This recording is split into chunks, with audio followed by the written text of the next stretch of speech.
take a moment to just breathe. Take a deep inhale and exhale.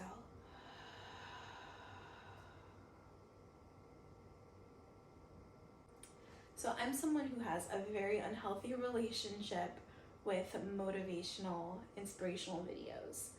I have, if you look at my YouTube feed, it is just all David Goggins and monk monologues about the power of your inner being, and Joe Dispenza and Jay Shetty and the School of Greatness and Joe Rogan and this speech will break the internet and change your life forever. And there's just so much content out there that's packaged in a way to motivate and inspire.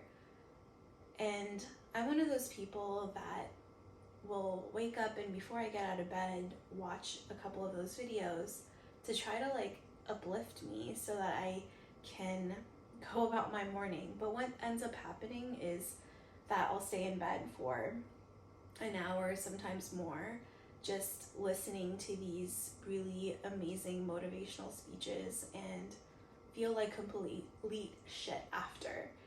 And I found out that there's a term for that very act, and it's called mental masturbation.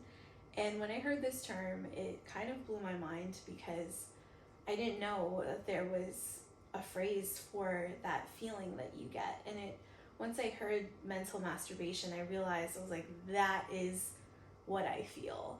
I feel like I'm trying to bend my mind and will it to a more positive place. And I just keep going, one video after the other, or one quote or one passage to the other, to try to recalibrate myself to feeling positive. But what I end up feeling is just a lot of shame and guilt because I'm just lying there in bed, not even starting my day or not knowing what I want to do that day. And I talked to my friend about it, and she felt very similarly.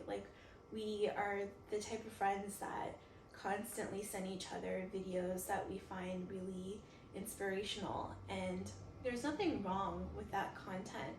But I think these types of videos can be really problematic for a lot of people like myself who are struggling with mental health issues or struggling with finding their purpose, because we think that maybe if we click on that video that it'll help us, give us that extra little clue or that sign to help us on our path and help us find our purpose.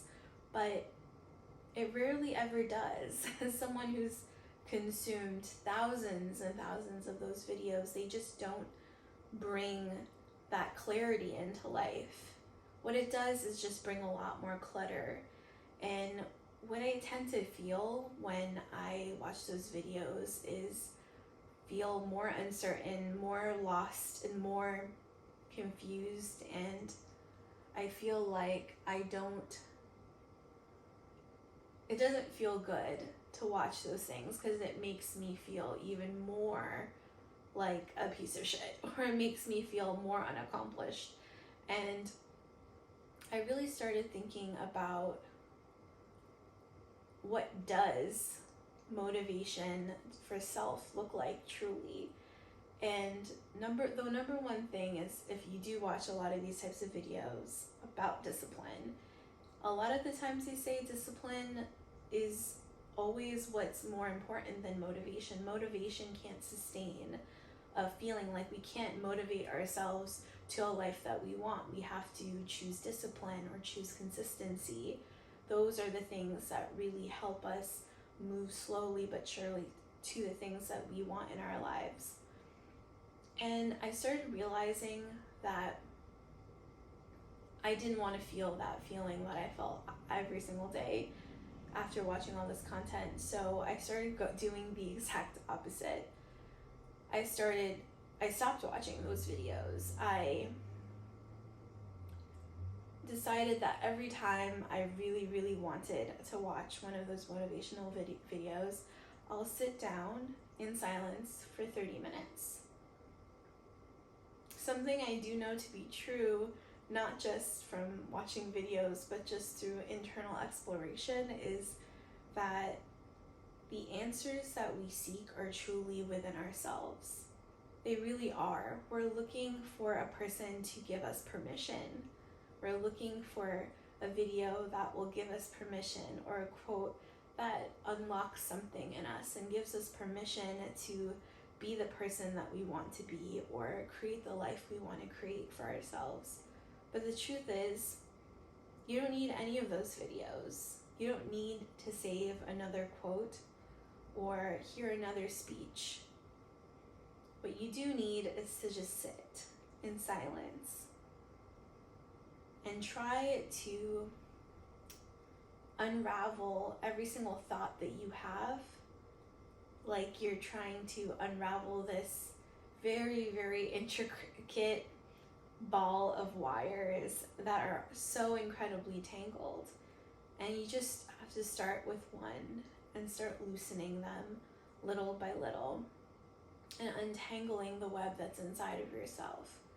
Because the truth is, you can't create any sort of discipline when there's clutter in your mind. And you can't have the life that you want and go after the things that you want if you don't have clarity in your mind. So before even trying to go after discipline and go after that feeling that we're chasing when we watch those videos that we get like this huge boost of dopamine from, sit with yourself.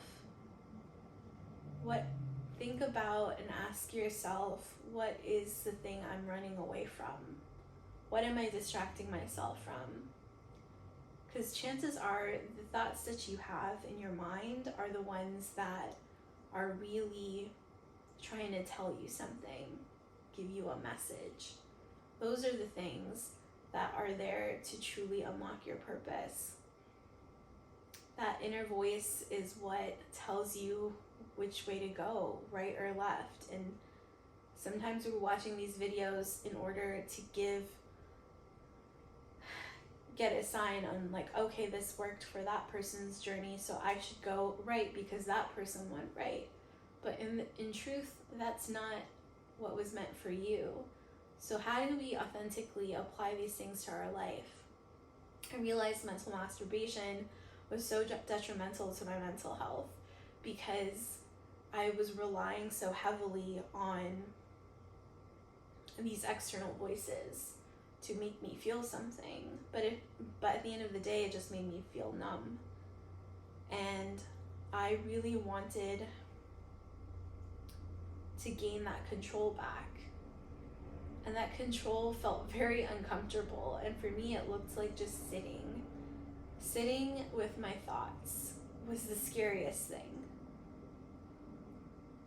Because I had to sit with things that made me uncomfortable, sit with things that were not positive, and I had to sift through it and slowly organize all of these thoughts into different files, into different cabinets, into different drawers, until I could just find myself neutral with no positive or negative things, but just find myself.